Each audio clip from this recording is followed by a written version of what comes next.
অসুস্থই আমি সহ্য করতে পারি না। এখন আমি কি আমার শাশুড়ির পোলার সেবা করব না আমার নিজের পোলার সেবা করব না শাশুড়ির সেবা করব? আমি নিজে হইলে কি এখন মন দিছে আমি নিজে অসুস্থ হয়ে যাইতেছি গা। কি হলো, তুমি থার্মোমিটার নিয়ে বাইরে দাঁড়ায় রইছো কে? কি করবো? থার্মোমিটারের কাজ যা হইলে থার্মোমিটার হলো জ্বর মাপার লেগে, এটা নিয়ে বাইরে দাঁড়ায় রইছো কে? এটা তুমি সকালবেলা সবারই হইলে গিয়া অসুস্থ হয়ে পড়ছে। আমার শাশুড়ি আইছে অনেকদিন পরে, যে এখন একসাথে একটু গল্প গুজব করবো, আড্ডা দিবো, ওরা একটু ভালো মন্দ রান্না করে খাবো। উনি আইসা বেচারি অসুস্থ হয়ে পড়ছে, বিছনাতে উঠতে পারে না। এন্দা আমনে তো অসুস্থ কতদিন ধরেই।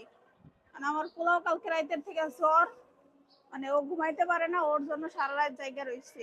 ওর অসুস্থই আমি সহ্য করতে পারি না। এখন আমি কি আমার শাশুড়ির পোলার সেবা করব না আমার নিজের পোলার সেবা করব না শাশুড়ির সেবা করব? আমি নিজে হইলে কি এখন মন দিছে আমি নিজে অসুস্থ হয়ে যেতেছি গা। মাত্র মনে একটু অসুস্থ থেকে কয়েকদিন হয়েছে উঠছি, আমি 4-5 দিন ধরে উঠছি। না আবার মনে হচ্ছে সবার অসুস্থতা আমি অসুস্থ হয়ে যেতেছি গা। আসলে অবস্থা সবারই ভয়াবহ হয়ে, যদি আমার গলা দিয়ে এই শব্দ বাইরো না। আর আম্মা আমি আইলো আর দিন পরে আইলো, পেটে তাইয়া পড়ে গেল গা বিছনার মধ্যে, কত অবস্থাটা। এখন মানে বড় মানুষরা অসুস্থ হইলেও একটু মানে হ্যাঁ করে একটু কন্ট্রোল করা যায় বা একটু বুঝটুস দিয়ে খাওয়ানটা অনুভব করা যায়।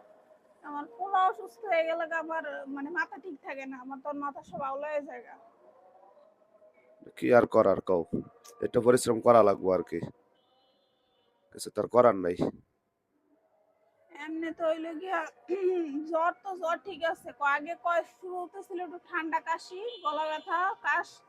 তো আমি মনে করছিলাম আবহাওয়া চেঞ্জ হতেছে, অন্তত মনে হয় এই কাশি পর্যন্তই থাকবো। এখন জ্বরটাও তো ভাইরাল জ্বর, একজনের তো গায়ে হইলে সবারই হয়ে যেতেছে গা। ওই আমি আরো হিসাবে মনে করলাম যে 2 দিন ধরে ঝগড়া গাঞ্জাম করতার না আম্মা আইসের লিগা, মন খারাপ করে বারান্দায় বইয়া রইছো।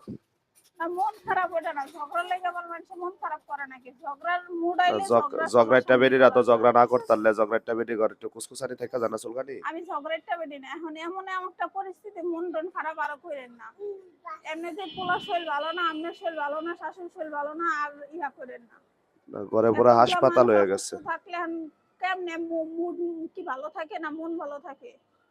এটা সত্য, ঘর একদম হাসপাতাল এখন আমার ঘর, কি যে একটা অবস্থা, আল্লাহু আকবার। যাই হোক সবাই একটু দোয়া করেন, আল্লাহ যেন আর কি রান্না সুস্থ। বান্না করবা, ঘরের মধ্যে মানুষ আছে, খাওয়া দাওয়ার আয়োজন করবা না? ওই যখন করতে হইবে পোলাটা একটু বেলকুনিতে আনছি, আনার পরে ওই যে একটু ওই লোকে দেখতেছি যে একটু মানে হাসতেছে বা একটু কথা কইতেছে। আমার খাওয়াবা না খাওয়া, ঘর আম্মা আছে, রান্না বান্না করতে হইব হ্যাঁ না? খাইতে পারতেছে না, হ্যাঁ এই লোকে ওই যে নিয়ে একটু যাও বাতা খায় শুধু শুধু এটাই, এছাড়া আর কিচ্ছু খায় না। আবার ওই লোকে এখন আমি ওই লোকে রান্না করবো, আমারও খাইতে মন চাইতেছে না। যে না না, সবার অবস্থাতে করতে আমারও হইব। খাওয়ার রুচি খেতেছে না। সবাই অসুস্থ হলে তো হইব না, তুমি একটু সুস্থ তাহাও থাকা সেবা যত্ন করতে হইব না সবার কও। এখন দেখি যতটুকু আসলে পারি। এখন এই যে ওর ওর একটু রাইখা যদি একটু বসে বসে আমি একটু কাজ কাম একটু করি, অন্তত তার কিছু হোক বা না হোক রান্না বান্নাটা যারা করা হওয়ার ওর লাগবে। দাদির কাছে দিয়া একটু দ্রুত রান্না বান্না করে লাও, বুঝই তো।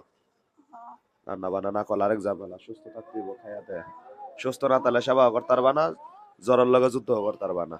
আর সবাই একটু দোয়া করবেন, কারণ আপনারা তো খালি কোন ঝগড়া টগড়াতেই ইয়ে থাকে, এখন ওইসব নাই।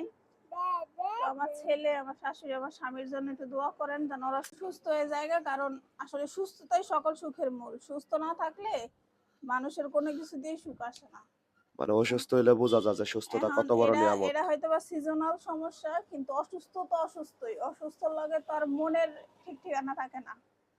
তো আমার ছেলেটা যেন একটু তাড়াতাড়ি সুস্থ হয়, ওর ওর কোনো কিছুই অসুখ টসুখ আমার ভালো লাগে না।